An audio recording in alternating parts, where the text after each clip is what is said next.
Suman TV presents moms కిచెన్కి స్వాగతం. ఈరోజు నాతో పాటు కల్పవల్లి గారు ఉన్నారు. మరి ఈరోజు రెసిపీ ఏంటో అడిగి తెలుసుకుందాం. తెలుసుకోవటమే కాదండి, చేసేద్దాం కూడా. అమ్మ నమస్తే. చెప్పమ్మా, ఏం చేస్తున్నారమ్మా? మా కోసం చక్కగా కిచెన్ లో అయితే రెడీగా నుంచున్నాం. మరి ఏం చేస్తారని అడిగితే చెప్పట్లేదు.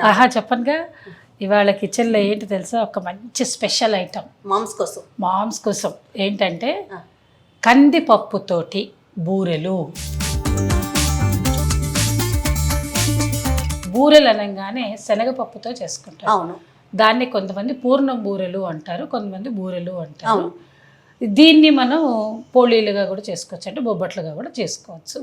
అయితే దీనికి ఏం చేయాలి అని అంటే, కందిపప్పు చక్కగా ఇట్లా ఒక ఉడుకు రానిచ్చి పక్కకు పెట్టుకోవాలి. ఇలాగా శాంతం మెత్తగా కాకుండా. అది నీకు కుక్కర్లో పెట్టకూడదు.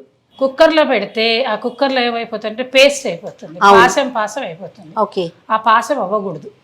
ఇదిగోండి, మీరందరూ చూస్తున్నారు కదా, ఇలా పొడిగా విడివిడిగా వచ్చేలాగా ఉడకబెట్టుకున్నాం. అంతేనమ్మా? అమ్మ ప్రాసెస్ ఒక్కసారి చెప్పండి. ఎట్లా ఏంటి అంటే, ఇవి ఇలా ఉడకబెట్టుకొని పక్కన పెట్టుకున్నాక ఆరిపోయింది కదా, నువ్వు చేపెట్టావే. ఇప్పుడు ఏం చేయాలంటే దీన్ని ఏమో మిక్సీలో వేసుకోవాలి. చక్కగా పొడిగా అయిపోతుంది. అంటే దాని తర్వాత బెల్లం ఉంది కదా, బెల్లంతో పాకం పట్టుకోవాలి. బెల్లం స్టవ్ మీద పెట్టి ఇట్లా ఆన్ చేయడం ఆలస్యం, పాకం అయిపోతుంది. అయితే చిక్కగా ఉండాలి పాకం, మన చలివిడి పాకంలాగా. ముద్ద పాకం అంటాం దాన్ని, కొంతమంది చలివిడి పాకం అంటారు. ఏదైనా ముద్దగా రావాలి. దానిలో ఇది పోసి కలుపుకోవడమే. దానిలో యాలక్కాయ పొడి కూడా కొంచెం వేసుకుని, కొంచెం నెయ్యి వేసుకుని కలుపుకోవాలి. అలా కలుపుకుంటేనే చక్క చెండులాగా వస్తుంది. మిగతా పద్ధతి మనం మిగతా విధానం చేసి చూపిస్తాను. ఫస్ట్ మనం దాన్ని చక్కగా మిక్సీ చేసుకోవాలి. చేసుకుందాం. సరేనమ్మా.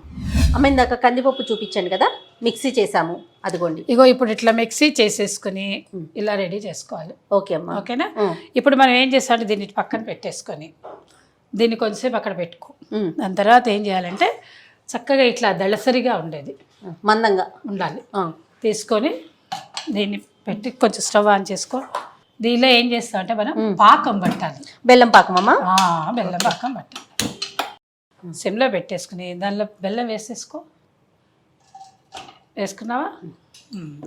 అయితే ఈ బెల్లం కరుగుతున్నప్పుడు ఏం చేయాలంటే, కొంచెం వేస్తా, నీళ్ళు ఎక్కువైనా. ఓకే, చాలమ్మా. అది తొందరగా కరిగిపోతుంది పని. ఇదిగో ఇది తీసుకోవచ్చు. ఇదే మళ్ళీ 10 గరిటెలు పెట్టుకోకూడదు జయ. అవునమ్మా. చక్కగా చాలు. ఇది సామాన్లు ఎక్కువ చేసుకుంటే మళ్ళీ మనమే చేసుకోవాలి కదా. ఎప్పుడు వాళ్ళు చేసినా మనం చేసినా ఇదేంటంటే ఎక్కువ మనం చేసుకోకూడదు. గిన్నెలు ఎక్కువ చేసుకోకుండా ఉండడం అనేది ఒక ఆర్ట్. ఎవరైనా ఇంట్లో పని చేస్తున్నారు అంటే వాళ్ళు బాగా గిన్నెలు సింక్ నిండా నింపారు అంటే వాళ్ళకి పని రాదు. అంతే. అది నువ్వు ఖచ్చితంగా ఏమన్నా అనుకో. లేదు, సింక్లో తక్కువ గిన్నెలు పెట్టారు అంటే వీళ్ళు పని మంతులు. అట్లా అని వంట చేయకుండా గిన్నెలు తక్కువ ఉన్నాయని కాదు సుమా. చాలమ్మా బెల్లం. బెల్లం బట్టి మనం వేసుకోవచ్చురా. తీపి ఎక్కువ కావాలి మనం చూసుకోవచ్చు. దీనిలో ఇంకో కొంచెం బెల్లం వేద్దాం. కొంచెం ఎక్కువ అనిపిస్తుంది కదా, పిండికి వచ్చే కొంచెం వేద్దాం బెల్లం. ఓకే. కాదమ్మా, మనం క్వాంటిటీలు అసలు ఏం చెప్పుకోలేదు అసలు. ఇప్పుడు దీన్ని అదే చెప్తాను, అందు గురించే క్వాంటిటీ అని చెప్పడం కోసం ఏమంటే ఇట్లా బాగా పొడిగా చేసి రెడీగా పెట్టుకోవాలి. బెల్లం ఒక కప్పుకి 1/2 కప్పే చాలు. 1 కప్పుకి 1/2 కప్పు. ఎందుకని అంటే బెల్లం ఎక్కువ అయిపోతుంది. అందుకని ఎక్కువ. ఇప్పుడు దీని కనీసం చూడు, నీకు దీనిలో ఎంత ఉందో చూడు. పిండి చాలా ఉన్నది కదా, కొంచెం ఎక్కువ అక్కర్లే, ఇంతే చాలు. ఇక సరిపోతుంది. ఎక్కువ మిగులుతుంది కూడా ఒక్కొక్కసారి. ఇదంతా వేస్తాం అనుకుంటున్నావా? దాచిపెట్టుకుందాం, మళ్ళీ ఇంకో దానికి చేసుకోవచ్చు చక్కగా. ఇప్పుడు ఏం చేయాలంటే కొంచెం నెయ్యి వేసుకోవాలి దాంట్లో. ఓకే. ఈ నెయ్యి ఎందుకు వేస్తున్నావు అంటే, దీనికి అతుక్కోకుండా ముద్దపాకం చేసేస్తాం కదా, ఆ గిన్నెకి అతుక్కుపోయింది అనుకో, అప్పుడు నీకు చాలా కష్టం అయిపోతుంది. ఇప్పుడు చూడు, ముద్ద అయిపోతూనే ఉంది ఆల్రెడీ. చూడు, నీకు తెలుస్తుంది. చాలా మంది ఏం చేస్తారంటే ఇవి 2 కలిపి మిక్సీలో వేసేసుకుంటారు. అంతా చిందలు ఆడిపోతూ ఉంటుంది, కష్టం అవుతుంది. ఇప్పుడు మనం వంటలు చేసి చూపిస్తున్నా అంటే మన సుమన్ మామ్ సంగతి ఏంటో తెలుసా నీకు? దీనిలో ఏముంది అనేది తెలుసుకోవాలి. ఈ ఐరన్ మొత్తం ఇది. బెల్లం అంటే ఐరన్, కందిపప్పు ప్రోటీన్, దానిలో పచ్చి కొబ్బరి, ఆడపిల్లలకి బలవర్ధకమైన ఆహారం. అవును అవును. ఇప్పుడు దీనిలో వస్తుందా? ఇప్పుడు సిమ్ చేసేసుకో. ఓకే. దీనిలో ఏం చేస్తా అంటే కొబ్బరి ఇలా వేసేసుకో. పచ్చి కొబ్బరినమ్మా, ఎండు కొబ్బరైనా ఓకేనా? ఏదైనా వేసుకోవచ్చు. పచ్చి కొబ్బరి బాగా టేస్ట్గా ఉంటుంది. ఇప్పుడు దీనిలో ఏంటంటే నీకు ఎంత కావాలో ఇది ఎక్కువ చేసి పెట్టుకుంటే కూడా నీకు సాంబార్కైనా దేనికైనా పనికొస్తుంది. ఇప్పుడు దీనికి ఎంత కావాలో అంతే వేసుకోవచ్చు. ఓహో, దీనిలో నెయ్యి వేసుకున్నాం కదా, అవునవును, సిమ్లో పెట్టుకున్నాం కదా, కలుపుకో. మంచి కమ్మటి వాసన వస్తుంది. చూసి అది అందుకని ఇప్పుడు ఏంటంటే చేసుకునేది ఇది బొబ్బట్లు వేసావనుకో భలే ఉంటుంది. ఇంకా బొబ్బట్లమ్మా బ్రహ్మాండంగా ఉంటాయి. కందిపప్పుతోటి బొబ్బట్లు చేస్తే బ్రహ్మాండంగా ఉంటుంది. సిమ్లో పెట్టుకోవాలి, ఎందుకంటే ఉండగట్టకుండా. ఎందుకు ఇది వేసుకుంటూ చూసుకుంటూ వేసుకోవచ్చు, చక్కగా సరిపోతుంది అనుకుంటామ్మా. అందుకని చూసుకుని మనకి ఎక్కువ కావాలి అని అనిపించింది అనుకో, దాన్ని బట్టి తీసుకుంటాం. అందుకని రెండు విడివిడిగా చేసి పెట్టుకోవాలి. నువ్వు ఎన్ని లెక్కలు పెట్టుకున్నా సరే ఇలా అయితే ఉంచుకోవాలి. చేసేటప్పుడే తెలుస్తుందమ్మా. అవునా? అంతే, చేసేటప్పుడు తెలిసిపోతుంది. కొంచెం వేయాలని అనిపిస్తుందా, ఎక్కువగా ఉందా ఏంటి తెలుస్తుంది. చాలు అట్లా. ఇది కూడా ఎంత పడుతుంది, కొంచెం తీపి తక్కువ తినేవాళ్ళు ఉన్నారని అవును కొంచెం ఎక్కువ వేసుకుంటాం. ఇప్పుడు అందరిళ్ళలో షుగర్ ఫ్యాక్టరీలే కదా అదైతే ప్రతి వాళ్ళకి షుగర్ షుగర్ షుగర్ షుగర్. కానీ అమ్మ బయట కొనుక్కుని తినే బదులు ఇలా ఇంట్లో కనీసం చేసుకుంటే మన కళ్ళతో మనం చేసుకుంటాం. మన చేతులతో పిల్లలకి పెద్దవాళ్ళకి ఆరోగ్యం కదా. కూడా ఎంత బాగా ఏం పడుతుంది, మిగిలిపోతుంది అంటే అదే ఏమీ మిగలదు. అందుకు జాగ్రత్తగా నేను చూపిస్తూ చేయడానికి కోసం ఇట్లా పెట్టా. మొత్తం ఏం చేయాలంటే ఇదంతా కూర్చుని కొంచెం ఆరాలి. ఇది ఒక 10 నిమిషాలు ఆరకపోతే నువ్వు చేయలేవు. కాబట్టి మనం స్టవ్ మీద నూనె పెట్టుకొని నూనె వేరే లోపల చల్లారుతుంది. మనం స్టవ్ ఆఫ్ చేసుకొని దించుకుందాం. అలానేనమ్మా. అమ్మ యాలకుల పొడి అయినా కొంచెం చూడండి వేసేసే. అది యాలకుల పొడి మన ఇష్టం రా. యాలకుల పొడిలో ఐశ్వర్యం పెరుగుతుందని అనుకుంటారు, కాదు. ఐశ్వర్యం అంటే ఏంటో తెలుసా? ఆయుష్. ఐశ్వర్యం అంటే ఆయుష్. అందుకే ప్రతి దానిలో ఇంత వేసుకోవాలి. ప్రతి దాంట్లో ఏ దానిలోనే మన స్వీట్ ఐటమ్స్లో తప్పకుండా వేసుకునేది అది. స్టవ్ మీద ఉంచేనా? ఆఫ్ చేసేసా. చల్లారాలి కదరా. అదే పక్కన పెట్టనా అంటున్నా.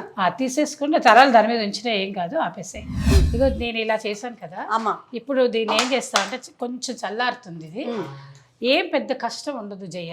ఏం చేయాలంటే ఇలా తీసుకొని నెమ్మదిగా పక్క నుంచి తీసుకుని నీ చేతికి ఎంత వేడి పట్టగలుగుతుంది, ఎంత ఉండ చేయగలుగుతావు నీ ఇష్టం అది. ఓకే. ఇప్పుడు నా చేయి కొంచెం పెద్దగా ఉంది కాబట్టి ఉండ వస్తుంది. నువ్వు చిన్నగా చేసినా చేయొచ్చు. అయితే బాగా చేశాక ఇలా అనాలి, ఎందుకంటే విడిపోకుండా ఉండడానికి. ఇదొక ట్రిక్. సూపర్. ఇలా అనాలి. చేతికి నెయ్యి రాసుకోమంటారా? రాసుకో. మాకు అలవాటు అయిపోయింది కాబట్టి మాకు వచ్చేస్తుంది చక్కగా. సూపర్. ఎంత గుండ్రంగా చేశారమ్మా. ఇలా అనగానే చక్కగా గుండ్రంగా వస్తుంది. సరే, ఇప్పుడు దీన్ని చక్కగా పెట్టుకు చిన్నవి చేసుకోవచ్చు, పెద్దవి మన ఇష్టం. తీసుకో. ఈ లోపల నేను ఏం చేస్తానంటే మూకుడు పెట్టేసి నూనె పోసేసి ఓకే అమ్మా చక్కగా రెడీ చేసేసుకుంటా పిండి. అయితే నీకు ఇంకో విషయం చెప్పడం మర్చిపోయాను. ప్లేట్ ఇవ్వండి. ఏంటంటే మనము దీనికి తోపు పిండి అని అంటాం, దాని పై పిండి అంటారు, తోపు పిండి అంటారు. ఓకే. ఇది లేనిది నువ్వు ఇవి చేయలేము, పూర్ణం చేయలేం కదా. ఈ పూర్ణం రెడీ చేసుకునేటప్పుడు ఇది ఏంటంటే బియ్యము 1 గ్లాసు, ఓకే, సగం గ్లాసు మినప్పప్పు. సేమ్ మన దోసపిండి లాగానే. సేమ్ దోసపిండి. 2 సమానంగా పోసుకుంటే రాదు. లేదనుకో 1 గ్లాసు మినప్పప్పు పోసావనుకో కనీసం 2 గ్లాసులు బియ్యం పోయాలి. 1కి 2 డబల్ పోయాలి. పోస్తే ఏమవుతుందంటే చక్కగా కరకరలాడుతూ బాగా స్మూత్గా వస్తాయి. పెట్టుకొని ఏం చేశానంటే ఇంకా వెలిగించేసుకుంటున్నాను. కొంచెం నూనె ఇస్తావా? ఇదిగోండి. ఓకే, పెట్టు జయ. నూనె చేతికి ఇవ్వకూడదు జయ. అవునమ్మా, అందుకే కింద పెట్టేసుకో. ఏ నూనె అయినా పర్వాలేదు. ఇప్పుడు ఇలా నూనె ఒకటి ఉప్పు ఒకటి ఇవ్వకూడదు అంటారు కదా. ఎందుకు చెప్పు? మంచిది కాదని తెలుసు కానీ అంత డీటెయిల్డ్గా నాకు తెలియదమ్మా. కానీ దీనిలో 2 విధానాలు ఉన్నాయి నాన్న. ఒకటి నూనె ఇవ్వకూడదు ఏంటంటే శనికి ప్రతీక నూనె ఒకటి, ఒకళ్ళ చేతిలోంచి ఒకళ్ళు తీసుకోకూడదని ఊరికే చెప్పేవాళ్ళు పెద్దవాళ్ళు ఏది చెప్పినా శాస్త్రం ఎంతో బ్రహ్మాండమైన శాస్త్రం చెప్పేవాళ్ళు. మనం ఏంటంటే ఇప్పుడు అవన్నీ తీసి పక్కన పెట్టేస్తున్నాగా. ఇప్పుడు నూనె పెట్టుకున్నాం, నూనె వేడయ్యేదాకా చూసుకుంటూ ఈ లోపల ఏంటంటే ఒక గిన్నెలో చక్కగా ఇట్లా నీళ్లు రెడీ చేసుకోవాలి. చెయ్యి ముంచుకోవడానికి ఇలా ముంచుకోవడానికి పెట్టేసుకోవాలి.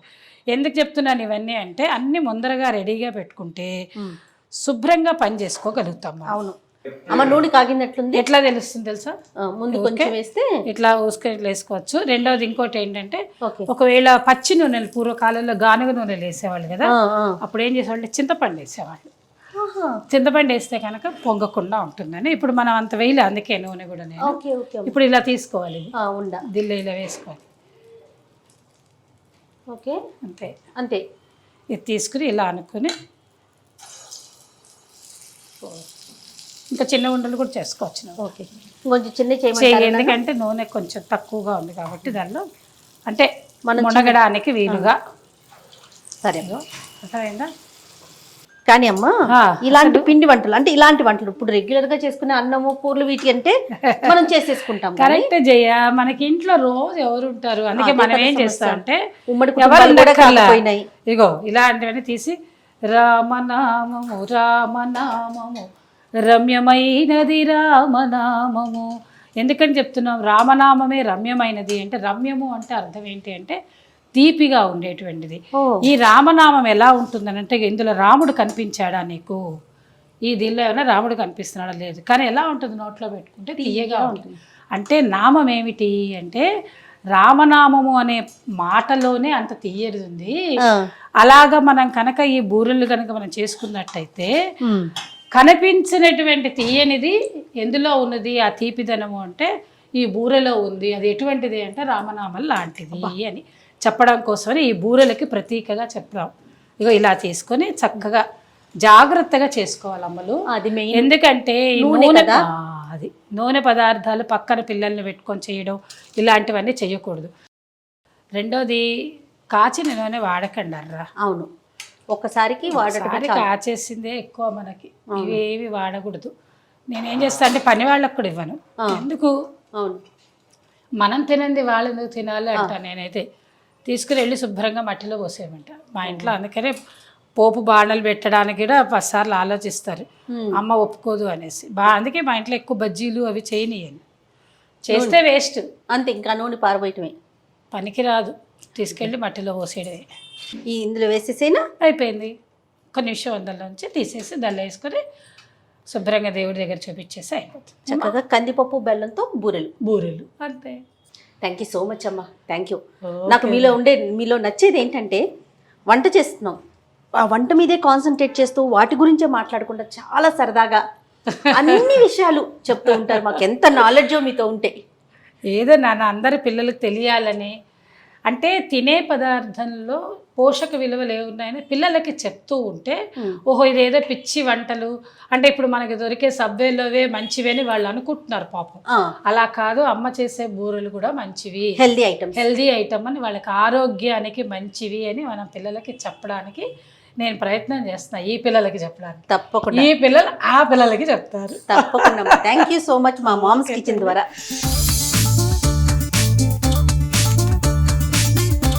ఇక మామ్స్ కిచెన్ ద్వారా మీ అందరికీ రకరకాల ఐటమ్స్ని మేమంతా చేసి చూపిస్తున్నాం కదా. మన మామ్లో వచ్చే గెస్టుల ద్వారా మీ అందరికీ నేను చూపించే ప్రయత్నం చేస్తూ ఉన్నాను. మీ వైపు నుంచి మీకు తెలిసిన రెసిపీస్ ఏవైనా ఉంటే ఆధునికమైనా పర్వాలేదు, పాతకాలం నాటి వంటకాలైనా పర్వాలేదు, కామెంట్ రూపంలో మాకు పంపిస్తే తప్పకుండా వాటిని కూడా మీ అందరికీ చేసి చూపిస్తాం. ఇక ఈ వీడియో కనుక మీకు నచ్చినట్లయితే లైక్ చేయండి, షేర్ చేయండి. మరిన్ని ఇంట్రెస్టింగ్ వీడియోస్ కోసం మా ఛానల్ని సబ్స్క్రైబ్ చేసుకోండి.